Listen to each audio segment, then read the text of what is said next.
করেছে মা। এই নে, খাওয়া শুরু কর। বাবা মা, এই মাছ এত কাঁটা কেন? আমি এই মাছ খাবো না। এই মাছ খেলে আমার গলায় কাঁটা লাগবে। সব মাছই তো কাঁটা আছে রে মা। বলছি কাঁটা নেই, যেমন চিংড়ি মাছ। বাবা, এখন থেকে আমি চিংড়ি মাছ খাবো।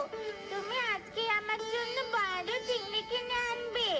মারে, বাজারে চিংড়ির যা দাম, অত দামে চিংড়ি কিনতে পারবো না। আমি কিচ্ছু জানি না। আমি চিংড়ি পেলেই হলো, তাতে আমি চিংড়ি আর ভাতই খাবো না। এই আমি কিন্তু বলে দিলাম। টুম্পা মা, যা খাবারটা খেয়ে যা। টুম্পা মা, এই যা, রাগ করে চলে গেল। বউ, আমার কাছে তো টাকা নেই, এখন চিংড়ি কিনবো কি করে বলো তো? মেয়েটা যে রাগ করে, মনে হচ্ছে চিংড়ি ছাড়া ভাতই খাবে নি। তুমি একটু কারো কাছে টাকা ধার নেওয়ার চেষ্টা করো গো। আচ্ছা ঠিক আছে বউ।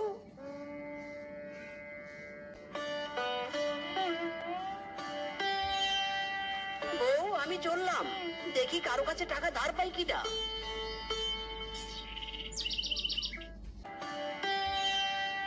বউ, আমি চললাম, দেখি কারো কাছে টাকা ধার পাই কিনা।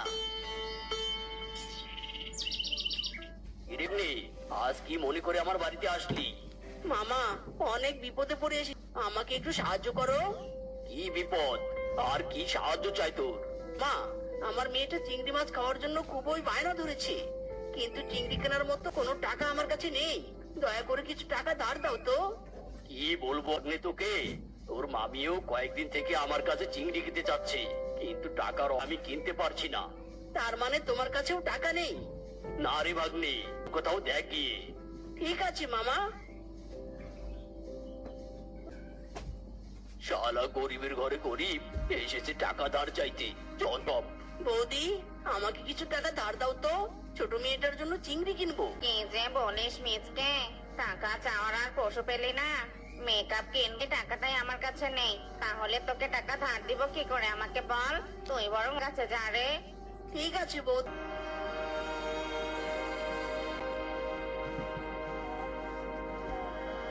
বন্ধু ফিসকে, তোর কার মতো কিছু টাকা হবে রে? কেন? টাকা দিয়ে তুই কি করবি? আর বলিস না, টুম্পার জন্য চিংড়ি মাছ কিনবো। চিংড়ির জন্য টুম্পা অনেক জেদ করছে। টাকা কিন্তু তোকে ধার দিব না। দে না বন্ধু, কিছুদিনের মধ্যেই তোর টাকা পরিশোধ করে দিব। না না, তোকে আমার চেনা আছে, তুই যা গরিব, একবার টাকা নিলে আর দিতে পারবি না। আমি তোকে টাকা দিব না, যা তুই চলে যা। ফিসকে রে, আমার হাতে কোনো কাজ নেই, কাজ পেলেই তোর টাকা পরিশোধ করে দিব। দে না ভাই টাকা ধার। আমি নাকি ঘাড় ধাক্কা দিয়ে বের করে দিব? আচ্ছা ঠিক আছে, লাগবে না রে, চলে যাচ্ছি। বউ, জন্য এক গ্লাস ঠান্ডা পানি নিয়ে এসো তো।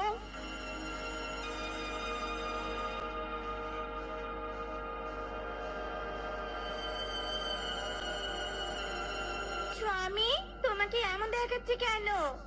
না বউ, কেউ টাকা ধার দিল না, আমি টুম্পার জন্য চিংড়ি কিনতে পারবো না বউ। শুনুনি, তুমি জাল দিয়ে নদীতে যাও। বনের নদীতে তো অনেক চিংড়ি আছে, জাল ফেলতে ফেলতে তুমি 2-4টা চিংড়ি পেয়ে যাবে। ঠিক বলেছো, আমি এক্ষুনি যাবো জাল নিয়ে। দাও দাও, জালটা এনে দাও তো।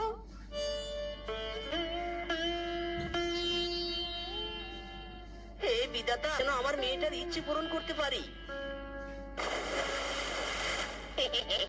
মিসকে, তোর দ্বারা মাছ ধরা সম্ভব নয় রে, তাই বলি কি তুই জাল গুটিয়ে বাড়ি চলে যা।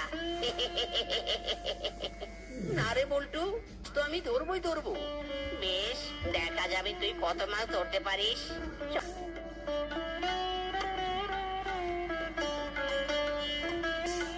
সেই থেকে জাল ফেলছি, চিংড়ি তো দূরে থাক, একটা অন্য কোনো মাছও পেলাম না। বড় চিংড়ি জাল ফেলেছি, বড় চিংড়ি না উঠে ছোট চিংড়ি উঠেছে। কি আর করার, এই ছুটিটা নিয়েই বাড়িতে যাই।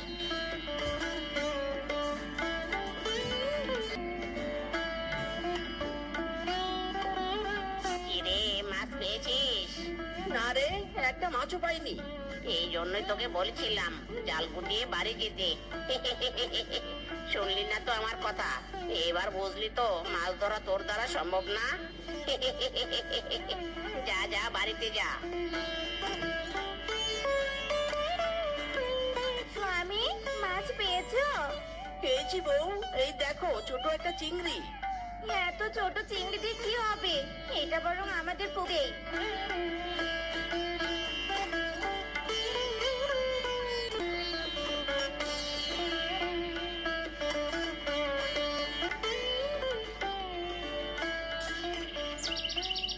বউ, আমার সব চেষ্টাই তো বৃথা হচ্ছে, এবার কি করব বলো তো? চিন্তা করো না স্বামী, এই চেনটা বিক্রি করে চিংড়ি নিয়ে এসো, যাও। বউ, কি সব বলছো তুমি? এই চেন তো তোমার মায়ের স্মৃতি। না না, এটা আমি বিক্রি করতে পারবো না। আমি আমার কাছে তোমার সম্মান আর টুম্পা মায়ের মনের আশা পূরণ করে সবার উপরে। আমাকে আমার দায়িত্ব পালন করতে দাও স্বামী। টাকা হলে এরকম চেন আরো কিনতে পারো। বউ, তবুও। আমি আর কোনো কথা শুনতে চাইনি, তাড়াতাড়ি জালি মাছ কিনে নিয়ে এসো। যাচ্ছি বউ, যাচ্ছি। চিংড়ি নিবে চিংড়ি, গলদা চিংড়ি। যারা যারা চিংড়ি নিবে তাড়াতাড়ি চলে, এই চিংড়ি মাছ। দাদা, আমাকে 1 কেজি চিংড়ি দাও তো। দিচ্ছি দিচ্ছি। কত টাকা হয়েছে দাদা? বেশি না, মাত্র 1000 টাকা হয়েছে। এই নাও টাকা। বউ, এই নাও চিংড়ি, আর এই নাও বাকি। এই টাকাগুলো পরে আমাদের কাজে লাগতে পারে, টাকাগুলো ভালো করে রেখে দিও। আচ্ছা ঠিক আছে।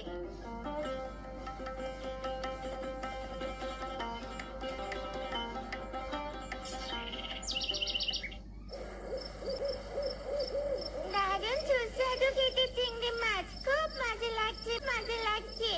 আমাকে আরো চিংড়ি দাও। নে নে, তোর তো এনেছে মা, খা, বেশি করে খা।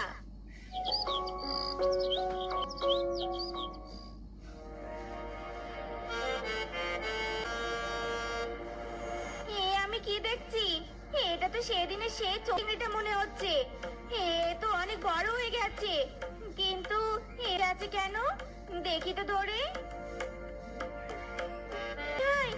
আমি কি দেখছি? পেটে তো ভর্তি ডিম। স্বামী, হ্যাঁ স্বামী, এদিকে যাও।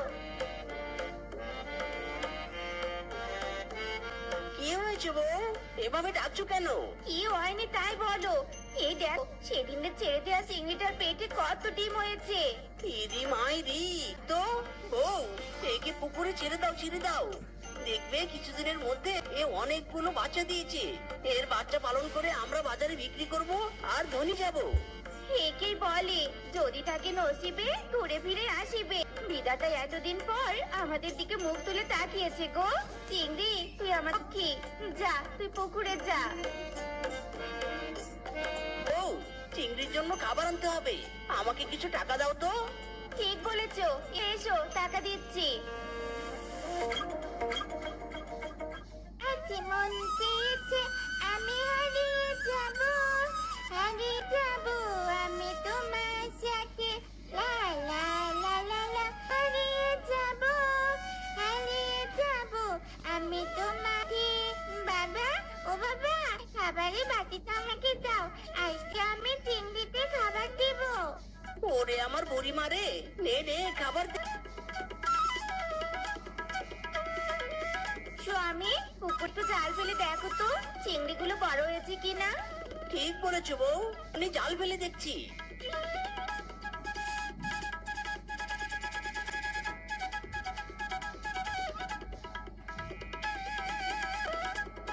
স্বামী, চিংড়ি তো বেটের উপযুক্ত হয়েছে। দেখছি বউ, আজকেই আমি চিংড়ি ব্যবসায়ী কিংকং দাদার সাথে কথা বলবো। তোর পুকুরে চিংড়ি আছে তাই তো? ঠিক আছে, কাল তাহলে ট্রাক নিয়ে যাব তোর বাড়িতে চিংড়ি কিনতে। ঠিক আছে দাদা, সময় মতো চলে এসো কিন্তু। এখন আমি চলি।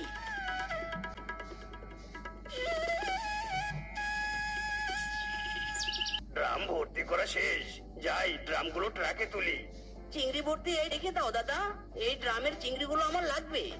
তোর পুকুরেই তো চিংড়ি আছে, এত চিংড়ি তুই কি করবি? দাদা, এই ড্রামের সব চিংড়ি আমি বনবাসীদের দিয়ে দিব। যারা আমার বিপদে সাহায্য করেনি আমাকে, তাদেরকেও দিব। মিসকে, সত্যি তুই অনেক ভালো মনের পশু রে। তোর মতো পশুর বিপদে যারা সাহায্যের হাত বাড়ি, তারা অনেক বড় ভুল করেছে। শোন মিসকে, এবার যদি কোনো বিপদে পড়িস তাহলে আমাকে স্মরণ করবি। আমি আমার সর্বোচ্চ দিয়ে তোকে সাহায্য করব, কেমন? ঠিক। এই নে, আজকের চিংড়ি বিক্রির পুরো 1 লাখ টাকা তোর।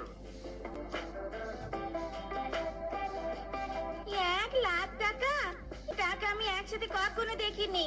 দাও স্বামী, আমি টাকাগুলো একটু হাতে নিয়ে। বউ, টাকাগুলো ভালো করে রাখো, আমি বনবাসী নিতে ডেকে আসি।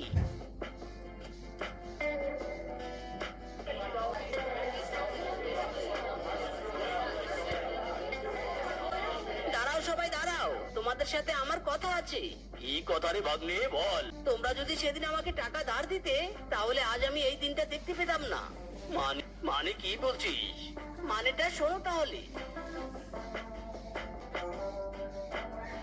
তাই বলি কি মামা, কেউ সাহায্যের হাত পাতলে সাহায্য করা উচিত, কেউ বিপদে না পড়লে এমনি এমনি সাহায্য চায় না। ভাগ্নে, ক্ষমা করে দে আমাদের, ক্ষমা করে দে। তোকে সাহায্য করা আমাদের কর্তব্য ছিল। এরপর থেকে যেই সাহায্য চাইবে আমরা তাকেই সাহায্য করব। হ্যাঁ হ্যাঁ, বাঘমামা কি বলেছে? বেশ, তোমাদের পরিবর্তন দেখে আমি অনেক খুশি হলাম।